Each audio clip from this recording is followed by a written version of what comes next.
Yeah, my birthday's coming up. You're not wrong. I actually already got your birthday present. You did? Yeah. How long ago? I don't know. How long ago? Not that long. Okay. Well, thank you. You're welcome. Whatever it is. You know, are you nervous, excited? How you feeling? I'm good. You're good? I feel good. You feel good? I will admit I'm a little, I don't know if nervous is the right word. I'm more so, I got big shoes to fill. You do have big. Chair, he does wear clown shoes. you're not wrong. Yeah. But I gotta fill his. I'm really worried about the opening. If I gotta admit. Yeah, you're worried about the cold open? No, the exchange. Well, some of us. I don't know. I feel like you're gonna nail it. I do it in my sleep basically, and I say it when I watch back the video. So maybe you do? I'm good. Yeah. Well, that's nice. So I feel like I've got it, but you know what? We'll see. Okay. We'll see how it goes. Thanks for doing this, by the way. Yeah, of course. Anytime. It's fun. So. Nick, she's gunning for your job. Watch out.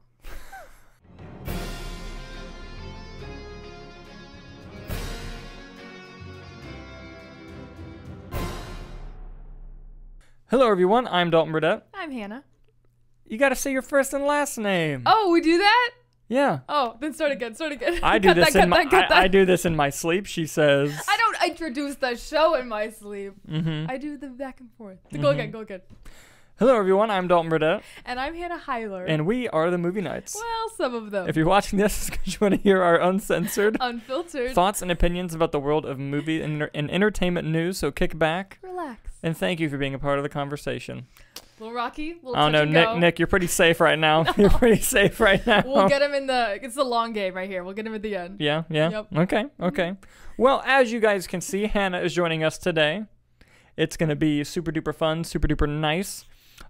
Nick is currently on a family vacation. Next week, he will be back, and we're also going to be interviewing an amazing independent filmmaker named Julius Morales about his upcoming film, The Fallen, which I've seen, and it's great. Uh-huh. So that's going to be fun. But for now, Hannah. Yes? I hate that I'm calling you that. Yeah, it's very weird. I don't think I've called you by your first name in a long time. How long have we been dating? Yeah, it's been a while. Yeah. Anyways, because it's also, you see, it's also inappropriate on air to be like so baby. Right. You know? Babe. Like I feel like that's... Babe. I hate that. Me too. We gotta be professional, okay? I know. I'm trying. We gotta be professional. That's why it was weird to say my first and last name too. It's okay. I got it. Focus. Miss Heiler. Oh, that was no, worse. yeah, I didn't like that. Worse. No, we're gonna do that. We're gonna do that. Do you have a nickname? No.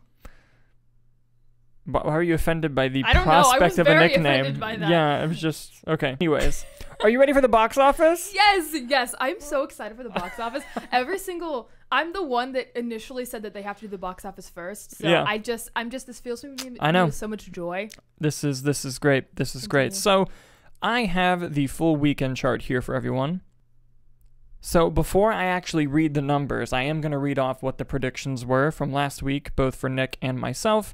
Nick's predictions were Thor number 1, Minions number 2, Top Gun number 3, Elvis number 4, Jurassic World number 5. I had flipped Elvis and Top Gun, and Kyler's predictions were the following. He put them in the comments. He did Thor number 1, Minions number 2, Top Gun number 3, Jurassic number 4, Elvis number 5, and Harry dittoed Kyler. So he was like, I think it's going to be the same thing. Too. And someone was right. Can I guess who was right? Go ahead. I think Nick was right. Nick was right. Really? You got it right, buddy. And you weren't even here to celebrate. But so here, I'm going to break it down for everyone. Thor: Love and Thunder came in first place, making $144 million in its opening weekend. Very good for Thor. Coming in second was Minions: The Rise of Gru, making $46 million. It dropped 57%, which, as we say, that's an average. It was a perfectly normal, what you want to see drop from weekend 1 to weekend 2. Coming in third was Top Gun Maverick, bringing in another $15 million, dropping 40% from week 6 to 7. Elvis came in fourth, dropping 39% from week 2 to 3, making another $11 million. And Jurassic World Dominion came in fifth, pulling in another $8 million. So, wow. That is pretty awesome. Congratulations, Nick.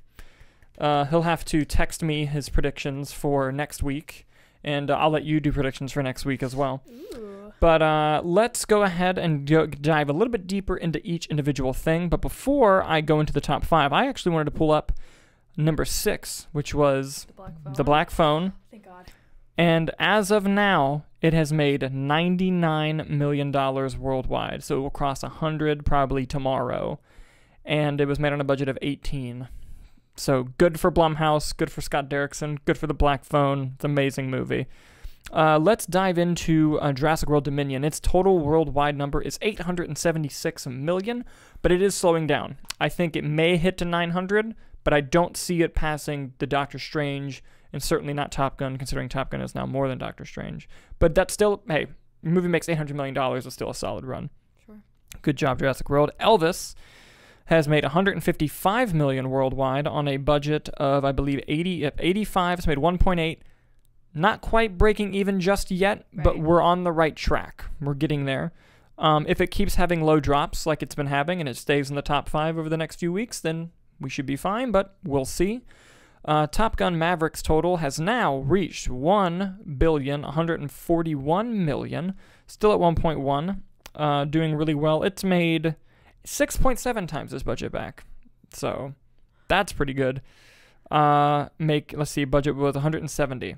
Lightyear cost more than Top Gun. That's insane. Yeah, you're right. Minions: The Rise of Gru. That's what we're really here to talk about, right? Waiting for. Has made $400 million worldwide so far. Yep. On a production budget of $80 million, it has made 5 times its budget back. That's wild. Go Despicable Me franchise. I love it. I love it. I'm sure Nick's going to have something to say about that next week. And coming in first, of course, Thor, Love and Thunder. Worldwide total is $303 million because it opened in a lot of territories at once. And on a production budget of it's listed as 250, which might be right. It could be a little high, but it could be right. Well, we'll go with it. 250, sure. And because I think Deadline might have said it was 250. And it's made 1.2 times its budget back on the opening weekend. So it's going to be fine. Mm-hmm. It's going to make some money. Mm-hmm. We'll see how much it makes in the long run. But now it comes to the interesting part. Give me it.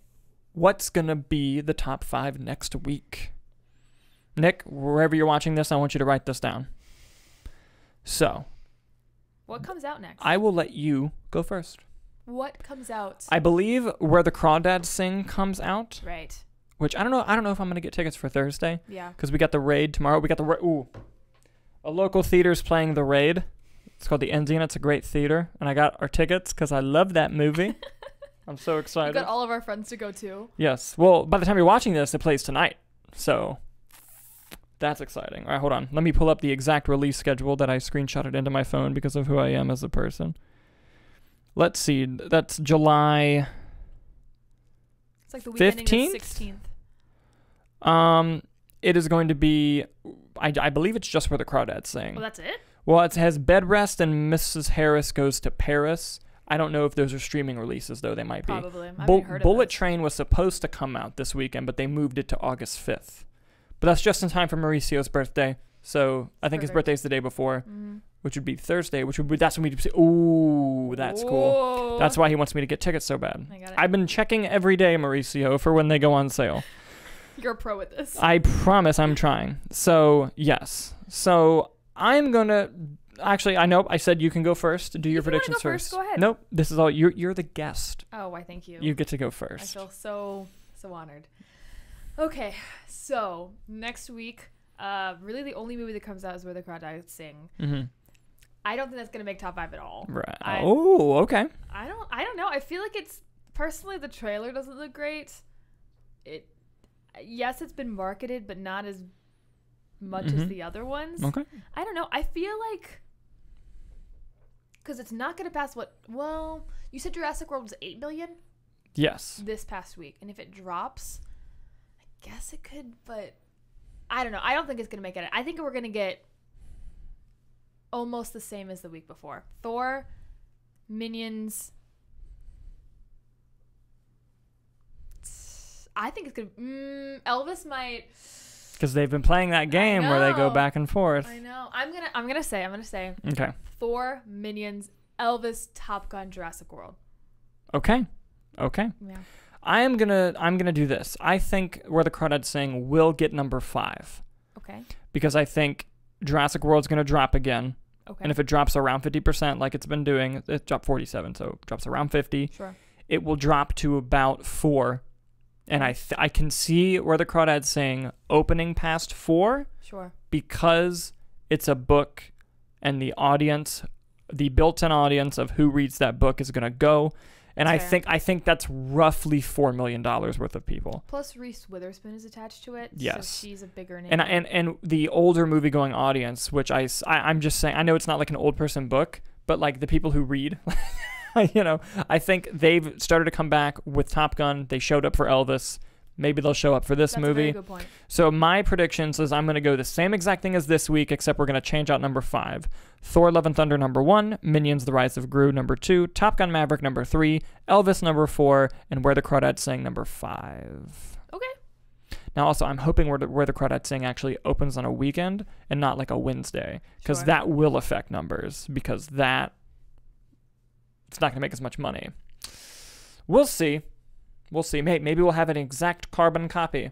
Now, what would make me happy, it won't happen. Because I should point out, from week 2 to week 3, Black Phone only dropped 36%.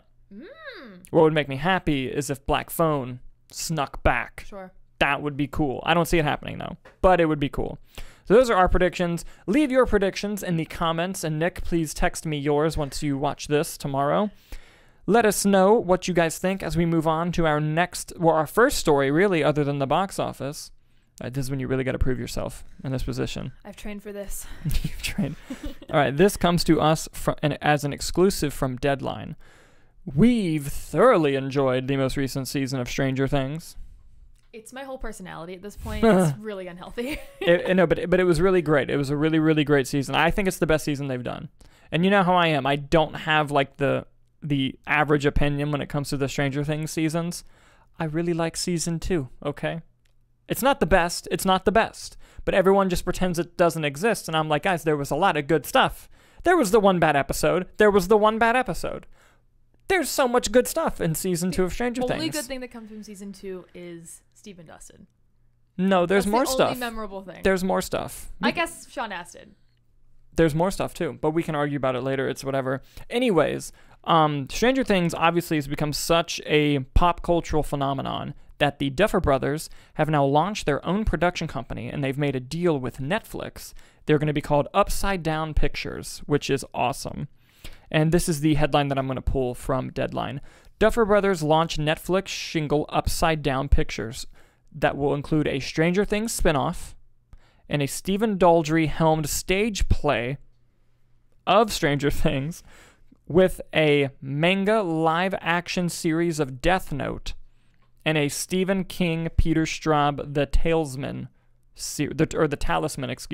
series. So they have like tons of projects just like out the gate.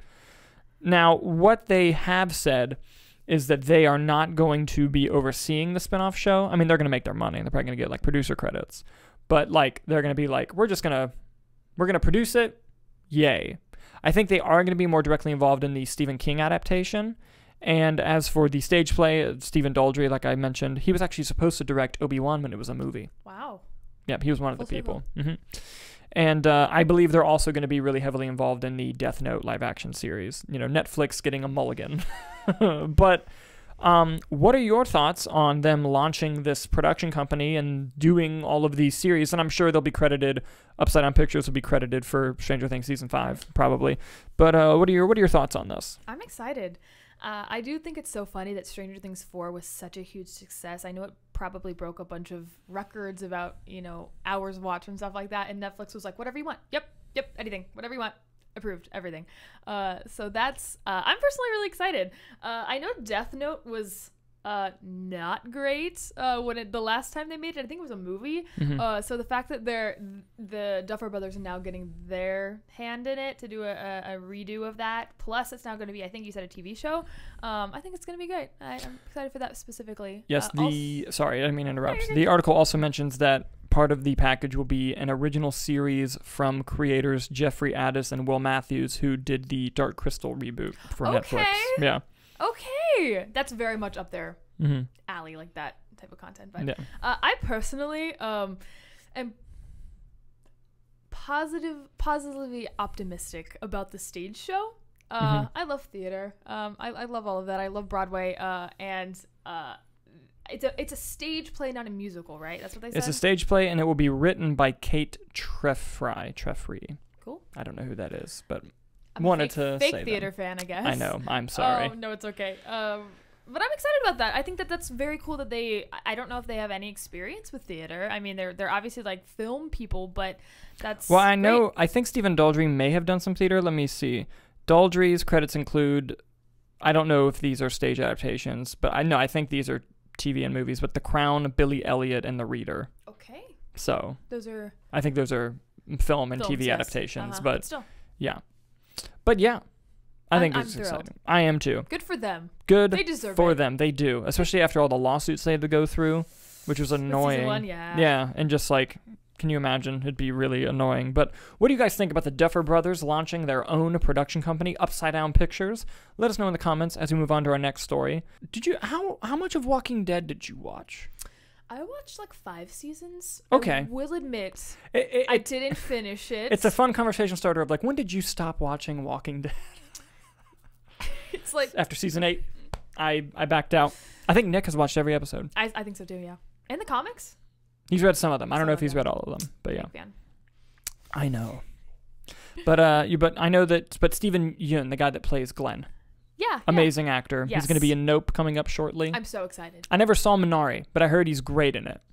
And I believe he was nominated for an Academy Award. He was Best Actor. Mm-hmm. And I'm going to bring up another person that she also enjoys. You're familiar with the work of a Robert Pattinson? Yes. A while ago on the show, Nick and I reported that Robert Pattinson had been cast in Bong Joon-ho's new movie, which is called Mickey 7, about the clone who returns home to find that he's been replaced even though he's not dead, and you're only supposed to be replaced when you're dead. Well, according to Deadline, Stephen Yuen has joined the cast of Mickey 7. Here's what they had to say.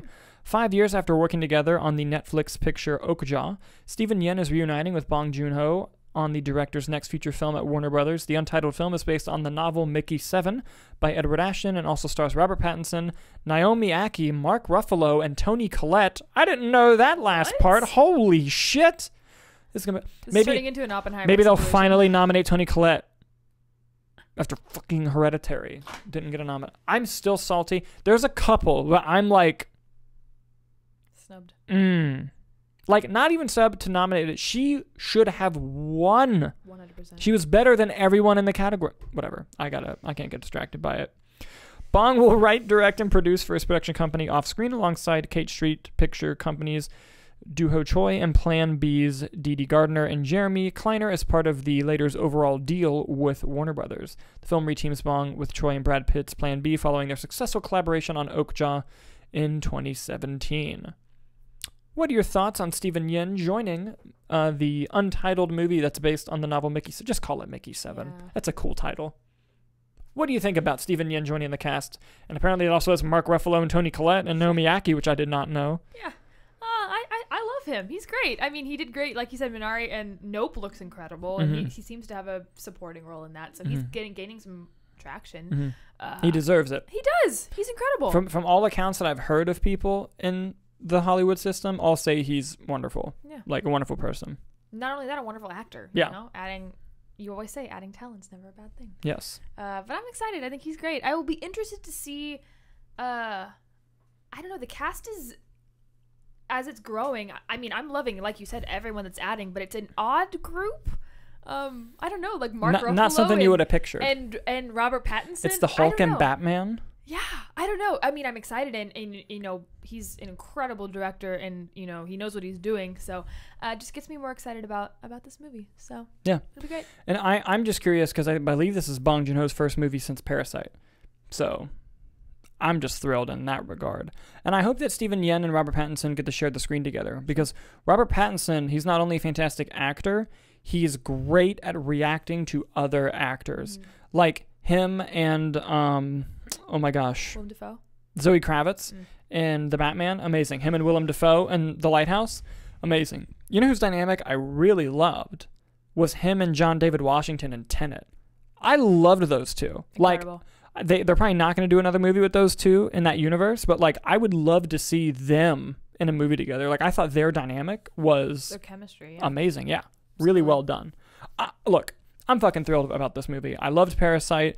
I love Stephen Yuen. I love Robert Pattinson. I love all the other cast members. I don't see how it could go wrong. but of course we'll see. And it's exciting that Warner Brothers is finally, you know, I know this project happened before the new leadership came in, but with the new leadership, you know, I think it's going to go really well, and it's going to be a very talent-friendly place to be. So I'm excited. As are you. As am I. Lovely. So what do you guys think about that? Let us know as we move on to our next story.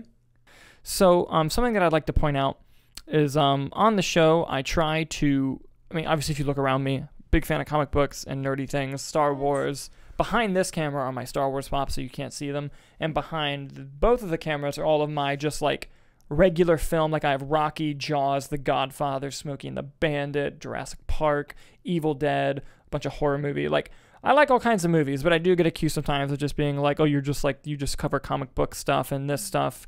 So naturally, we're going to end on 2 Marvel stories. Right on brand. But I promise you, I like other stuff. Especially, this past week was kind of a slower news week. But for the long viewers of the show, we'll know. They'll know. But anyway, this one comes as an exclusive from The Hollywood Reporter. Captain America 4 has found its director.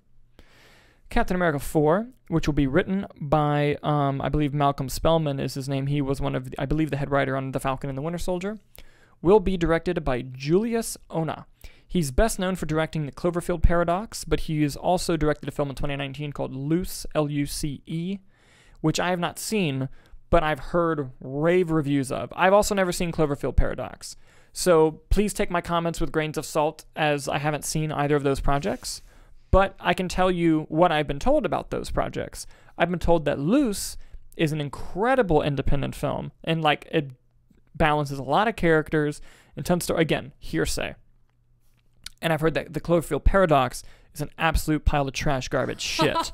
So people are like, I don't know what it's going to be.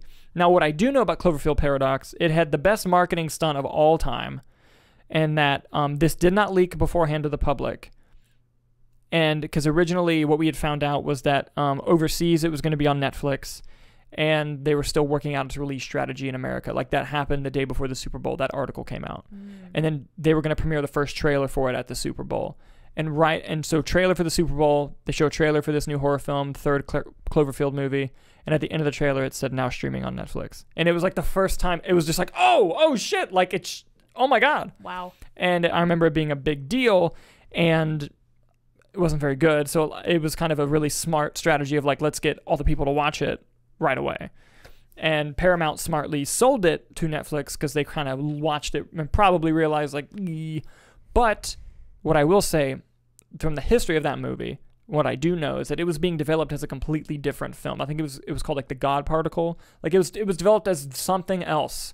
It became the Cloverfield movie. They did a bunch of reshoots, and then the end. So some fuckery happened like over here, you know. So I don't know if the director can be blamed, but he's also made a great film. Again, hearsay. I haven't seen either of these films, but in the comments, please let me know. Let me know if I'm kind of on the money on this analogy. But people are obviously putting in their opinions because he's directing a big Marvel project. Something that Kevin Feige's always been good at is discovering people, filmmakers who haven't had their shot or haven't had their chance to really show their talents yet, and be like, come here. And with, like, for example, the Russo brothers were famous for doing episodes of Arrested Development, Community, and they did a movie called You, Me, and Dupree, or was it Me, Myself, and Irene? It was one of those. I get those two movies mixed up. It sounds exactly the same. same. They did one of those. And then they made Captain America, The Winter Soldier, Civil War, Infinity War, Endgame. Like, who would have put that together? James Gunn did some independent movies called Slither and Super, and then he wrote the live-action Scooby-Doo films. He wrote the Zack Snyder Dawn of the Dead movie. Guardians of the Galaxy. $200 million budget. Go crazy. I think it was made for less than that, but, like, you know. And people were kind of like, oh my God, like, this person's never made anything like that. Like Taika Waititi for Thor. Taika Waititi is such a big name now, but at the time, he had just made like What We Do in the Shadows and a few other feature films over in New Zealand, like Eagle and Shark and stuff like that. And it was just bam, he gets Thor. So, and what Kevin Feige's always said is, I look for people who are good storytellers. And there's several different avenues of that. John Watts, another example. He made a film called Cop Car. It was made for like a couple $1 million. And then Spider-Man, you know. Now, granted, he's gotten big name people before, like Chloe Zhao, who also was not a big like money director, but she was an indie filmmaker. Sam Raimi, I think, was the only like big person that he really got, like who had previous. I mean, yeah, like, you know, Jon Favreau did Zathura before Iron Man, and like, you know, stuff like that. But basically, this is a long-winded way of saying I think it's going to be fine for people who are worried about Cloverfield, and I think that this type of movie, especially with a writer who's already been with this character for like an extended series, I think it's going to be fine. Now, The Falcon and the Winter Soldier, I mostly liked. It had 3 storylines. I liked 2 of them. Or had 4 and I liked 3. Storylines I liked.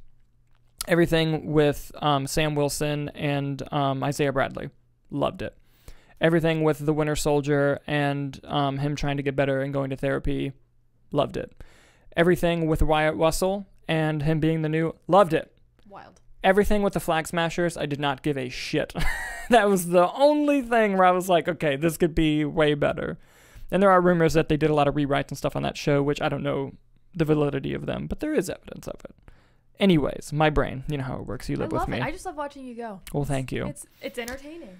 Well, what are your thoughts on Julius Onah joining the Marvel world directing Captain America 4? I'm pumped. I'm excited. I think you said it best that Kevin Feige knows what he's doing. He knows what he wants. He sees something in these films that he's already done. And whatever the vision is for Captain America 4, he obviously sees that, you know, he will be able to bring it to light in the best way. So, you know, I'm pumped. Well said. Thank you. Awesome job. What do you guys think about Julius Onah directing Captain America 4? Let us know as we move into our final story here. What are your thoughts on Charlie Cox?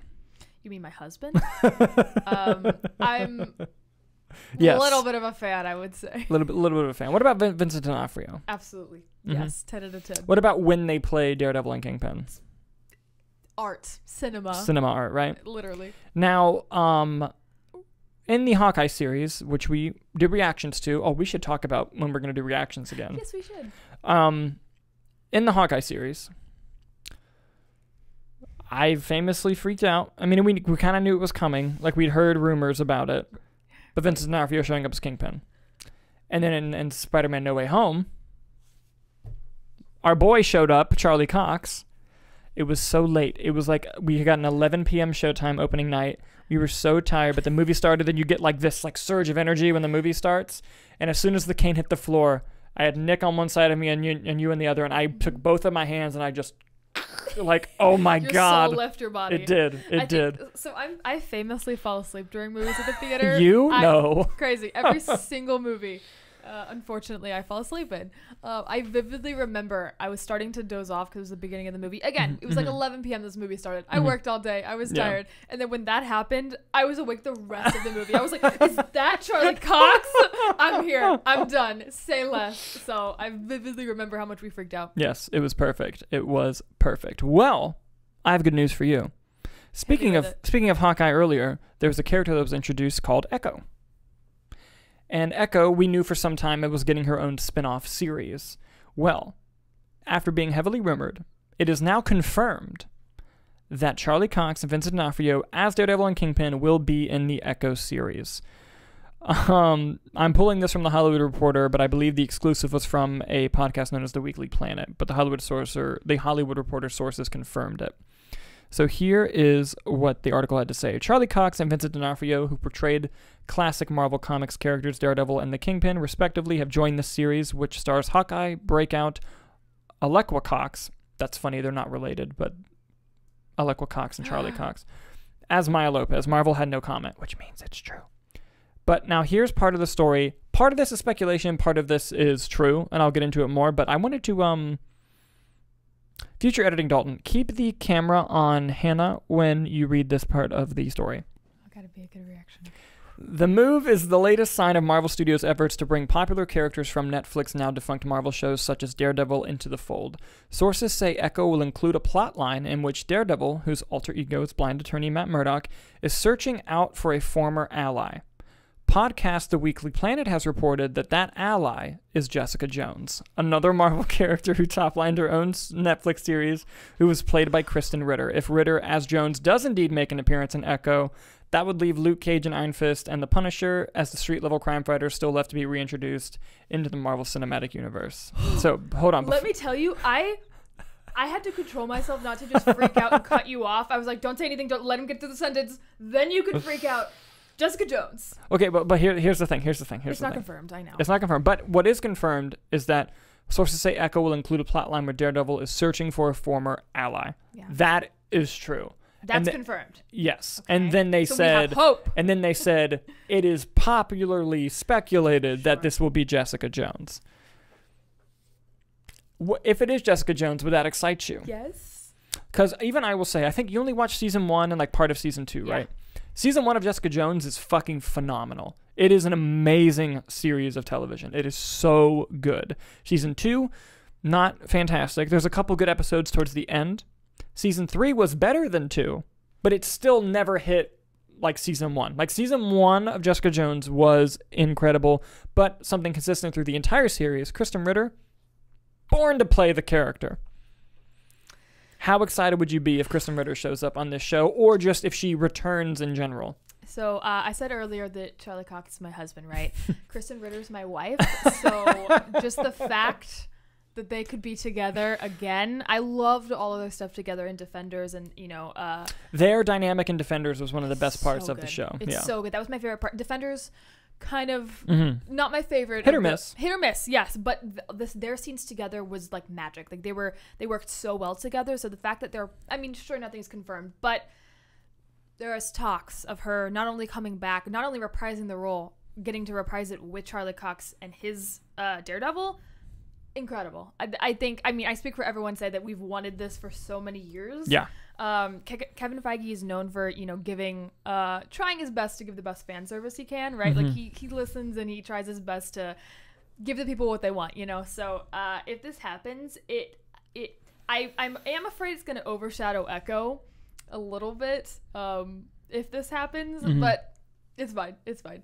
I will be interested to see if it's a reboot or a continuation as well. I mean, if they're going to pick up where they left off, or if it's going to be like a different version of them, I have been waiting for them to answer that question for so long. Right. The moment we saw Kingpin and Daredevil, I'm like, is it the same ones? Because like Hawkeye, I was like, that might not be the same Kingpin. But then you saw the deleted scenes from Hawkeye, and I'm like, okay, that is the same Kingpin. And then Vincent D'Onofrio saying in interviews like, oh yeah, well after the snap or they say he got snapped away, or like basically the snap caused him to lose all his power, and he's been trying to regain the power so he doesn't have all the money that he used to have. I'm like, all right, that makes sense in my head canonically. And then you have Charlie Cox just acting, and Vincent D'Onofrio acting like no different like the Netflix ones, well the Disney ones now. They've deleted Netflix from the opening credits. But it's just drama. Like, yeah, right? But it's just like, and the thing is, I'm so shocked that Kevin Feige did that, because like, yes, he tries to do the best for the fans, like you said, but also he's known for like being very picky with what to do with the universe, opening up the multiverse, doing all these things. I think his mindset was, hey, because at the time, Marvel TV and Marvel Studios were different divisions, and the TV shows would all claim that they were in the MCU, but they wouldn't coordinate with Kevin Feige and Marvel Studios, and that probably rubbed him the wrong way, considering that his old boss worked for Marvel TV, and he literally had to ask Disney to get him out of working under that boss, or he was going to leave. So it was like a huge thing. But I think at the end of the day, Kevin Feige kind of realized, maybe I didn't say they were in this universe, but the fans were told that they were. So it would be disingenuous of me to not do that. Now, with that being said, tomorrow he could be like, by the way, they're rebooted versions of the character. Would it hurt me? A tiny bit. A lot of it. Would I let it affect, like, what? At the end of the day, I'm happy that it's them and that we have the characters. I will be a little sad, because we know that there's going to be a Daredevil show. Disney's going to do a new Daredevil show. About that. Here's what upsets me, though. So many possibilities. Here's what upsets me, though.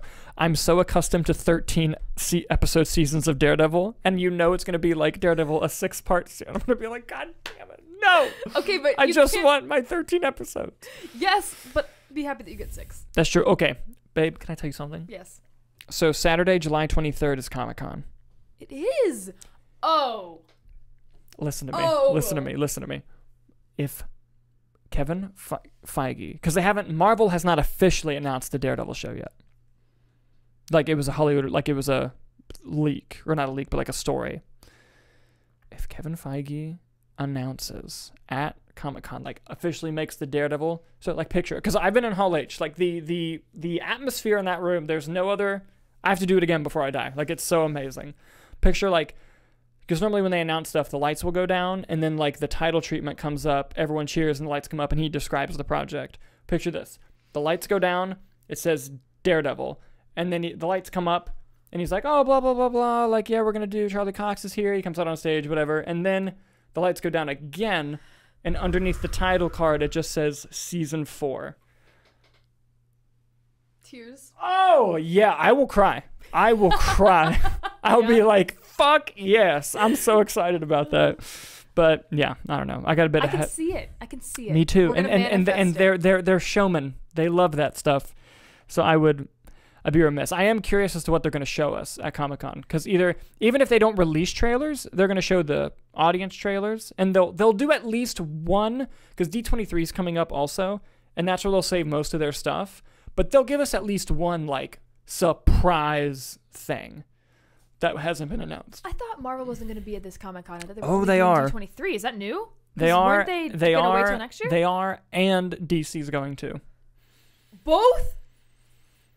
Can we get tickets? Is it too late? It is. Just kidding. But yeah, no, it's gonna be awesome. I can't wait. We got to there from, hey, they're gonna be an Echo, and then we Charlie Day and It's Always Sunny. I was gonna like, bring it up, crazy. and I didn't know how to, but the amount of times that we were like, yeah, it's yeah, spot the difference with Charlie Day. Yep. It happens. But what do you guys think about Charlie Cox and Vincent D'Onofrio joining Echo? Let us know down in the comments below. I guess I'll try to do less Marvel stories next time. Or you could not. Whatever. Or I could not. Our brand. Or the show is strictly comic books. You just wait. It'll be a slippery slope, Watch. honestly. The next episode, I'm just going to do a clickbaity title, and there's just going to be me reading all of these on camera out loud, like to an audience. Yep. That'd be great. But I think that's all we had. Bit of a shorter show. That's okay. It happens. We went on a little tangent. It's all right. It's fine. It's all good. It's okay. Good little tangent. Good little tangent. Little tangent. It's all right. Mm-hmm. But yeah. Thank you for having me. Thank you for coming on the show. I really appreciate it. You really helped it move along, and it would have been a nightmare to do by myself. Thank you. So thank you. Maybe we'll have to have you on more often. Oh, thank you. She's gunning for your job, Nick. Watch out. I'm serious. Thank you guys so much for watching, and we'll see you next time.